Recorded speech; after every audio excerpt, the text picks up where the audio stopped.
Oke, assalamualaikum warahmatullahi wabarakatuh. Bagaimana keadaan kalian? Masih stabil? Salam stabil untuk kita semua. Semoga kita masih terus diberikan kestabilan kehidupan dalam sisi ekonomi, kesehatan, dan psikologi supaya nggak gampang marah-marah. Agar kita bisa terus berpikir, bertindak, dan berperilaku di tengah-tengah kondisi yang semakin tidak stabil. Oke, kali ini kita akan kembali membahas kata-kata yang berasal dari KBBI. Kali ini kita akan bahas istilah-istilah dalam ilmu psikologi lagi. Nah, ini adalah bagian ketiga. Apa aja kata-kata dalam istilah ilmu psikologi? Pasti ada banyak hal baru yang akan kita pelajari. Ayo kita sama-sama belajar. Mari belajar bahasa Indonesia. Kita boleh bangga dengan bahasa asing, tapi jangan asing dengan bahasa sendiri. Nah, ini dia istilah pertama nih dalam ilmu psikologi bagian ketiga. Ini ada istilah yang disebut dengan agresif. Nah, ini sering kita dengar nih, agresif. Tapi kira-kira apa artinya dalam ilmu psikologi? Nah, tapi kita bahas secara umum dulu. Agresif menurut KBBI secara umum artinya adalah bersifat atau bernafsu menyerang. Waduh. Wow. Tapi dalam ilmu psikologinya, agresif itu memiliki pengertian cenderung atau keinginan menyerang sesuatu yang dipandang sebagai hal atau situasi yang mengecewakan, menghalangi, atau menghambat, sehingga dia mungkin bersifat agresif. Jadi dia cenderung ingin menyerang sesuatu yang menghambatnya, mengecewakannya, menghalanginya, atau menghambatnya gitu. Jadi nanti kalau kalian ketemu sama orang PDKT-an terus dia agresif, nah itu artinya dia bersifat atau bernafsu ingin menyerang Anda. Nah, tapi bukan secara umum mungkin maksudnya bukan menyerang secara fisik atau melukai ya, tapi mungkin menyerang untuk mendapatkan Anda. Gitu, itu mungkin maksudnya.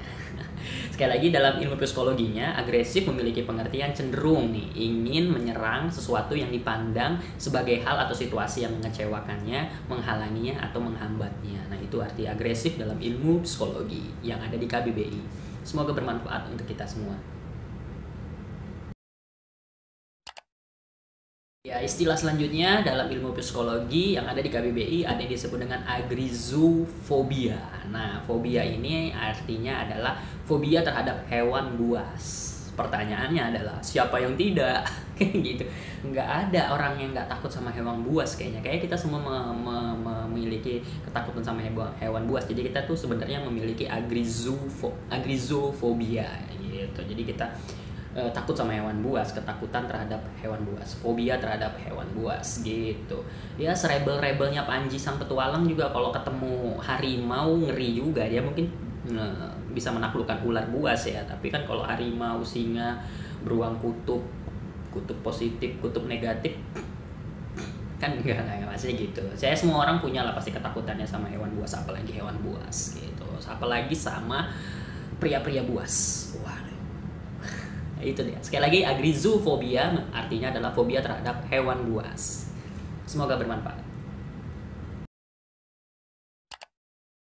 Istilah selanjutnya nih yang ada dalam ilmu psikologi yang ada di KBBI ada yang disebut dengan agromania. Mantap. Enggak gitu.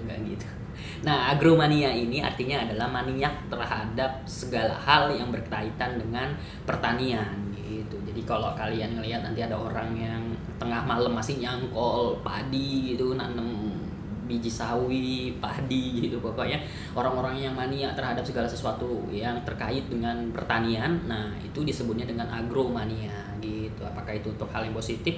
Kalau udah berlebihan mungkin jadi negatif ya, karena mengganggu kesehatan dan segala macam. Tapi itulah dia agromania, artinya adalah mania terhadap segala hal yang berkaitan dengan pertanian begitu. Semoga bermanfaat lah untuk kita semua.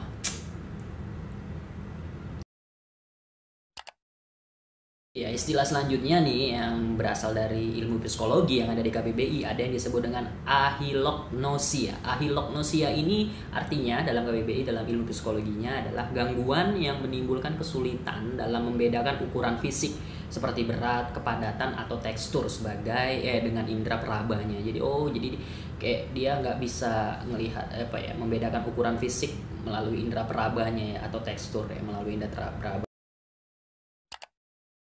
Istilah selanjutnya nih yang berasal dari ilmu psikologi yang ada di KBBI ada yang disebut dengan aibofobia. Aibofobia ini agak unik nih.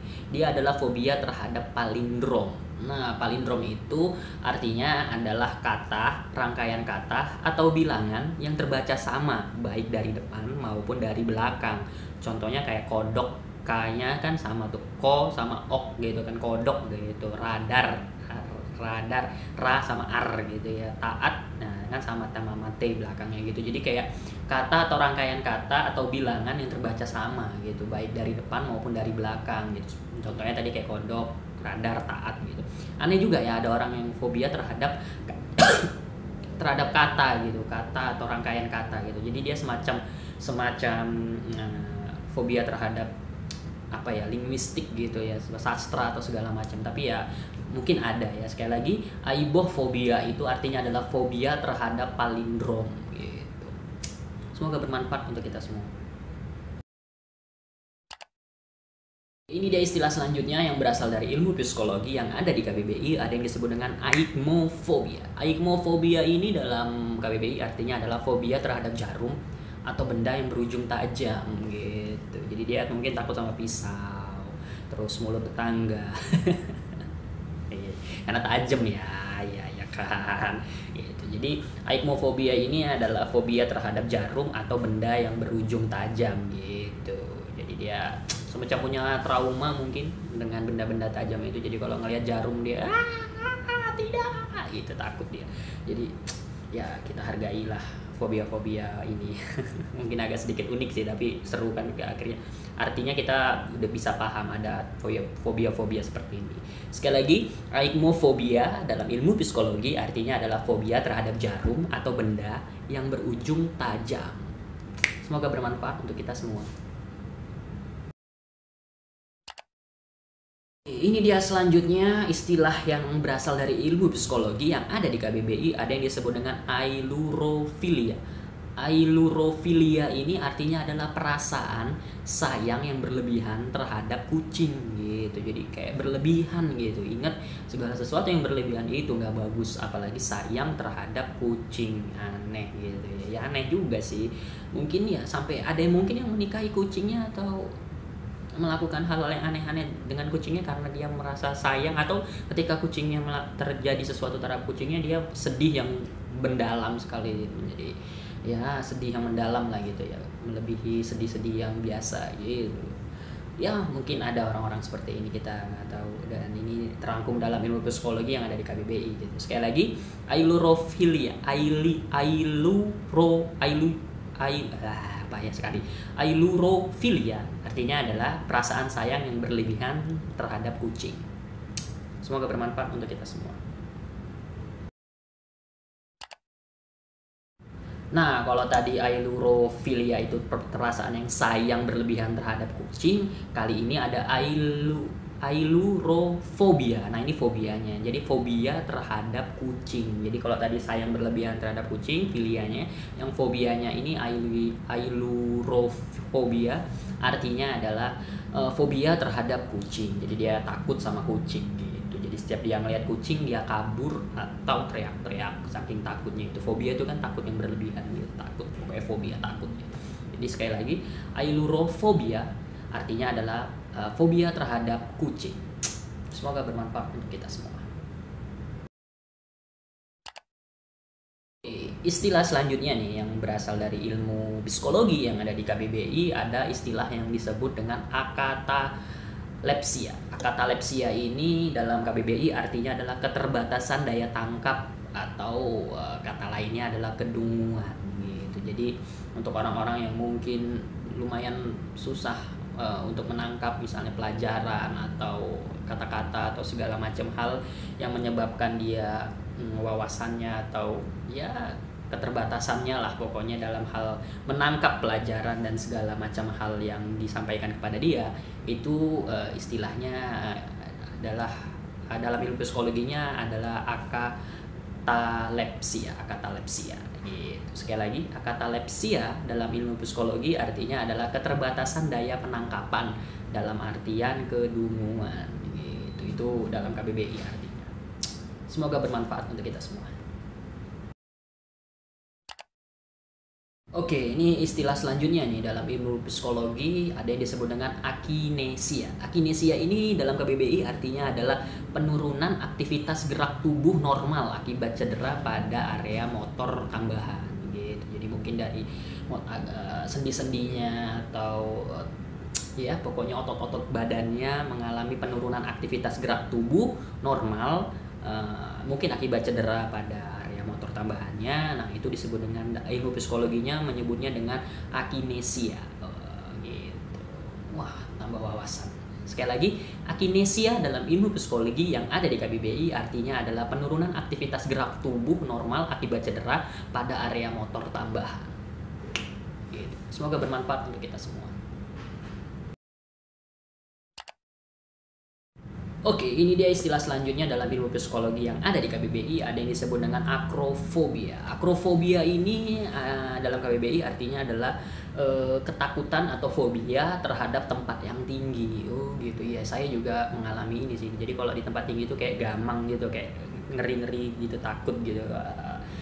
Tapi nggak sampai yang teriak-teriak atau yang berbuat yang aneh-aneh gitu. Berarti saya mengalami akrofobia juga meskipun sedikit mungkin ya ketakutannya gitu. Ya semua orang takut lah sama tempat yang tinggi. Aku jatuh tentunya ya kan, berarti orang-orang kayak saya ini nggak bisa jadi pejabat karena nggak bisa, karena takut sama tempat yang tinggi. enggak gitu maksudnya, itu bercandaan ya. Sekali lagi, akrofobia dalam ilmu psikologinya artinya adalah fobia terhadap fobia berada di tempat yang tinggi. Jadi dia takut di tempat yang tinggi, takut jatuh. Semoga bermanfaat untuk kita semua. Ini dia istilah selanjutnya yang ada dalam ilmu psikologi yang ada di KBBI, ada yang disebut dengan akromania. Mantap. Enggak gitu bercandanya.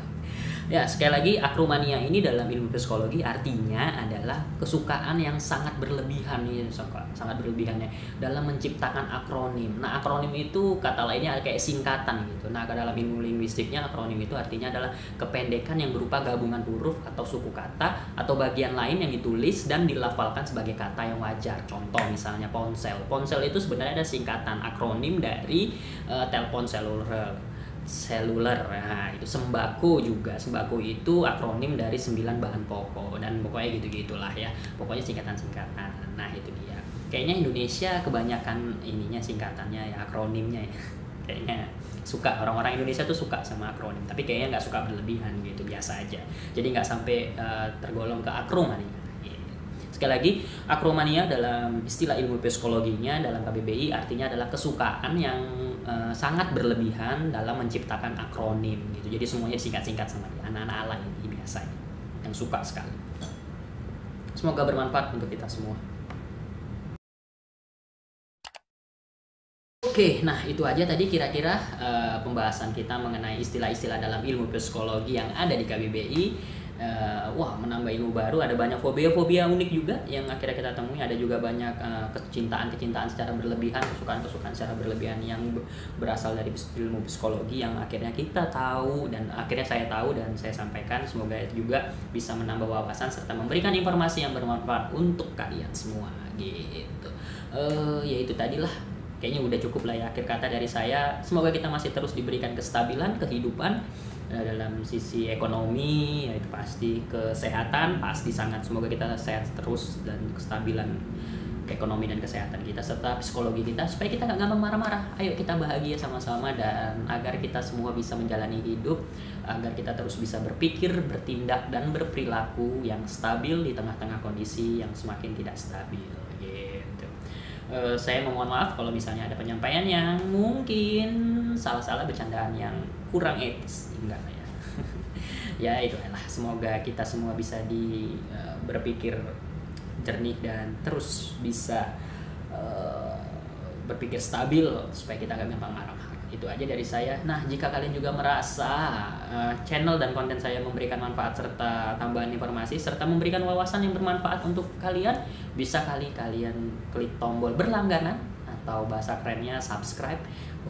Terus nyalakan loncengnya untuk tahu update-update terbaru. Kemudian berikan tombol tanda suka jika kalian menyukainya dan berikan komentar-komentar yang sifatnya membangun dan agar konten dan channel saya bisa terus bertumbuh dan berkembang dari hari ke hari untuk bisa menyampaikan informasi yang bermanfaat juga untuk yang nonton gitu. Oke, kata dari saya, assalamualaikum warahmatullahi wabarakatuh.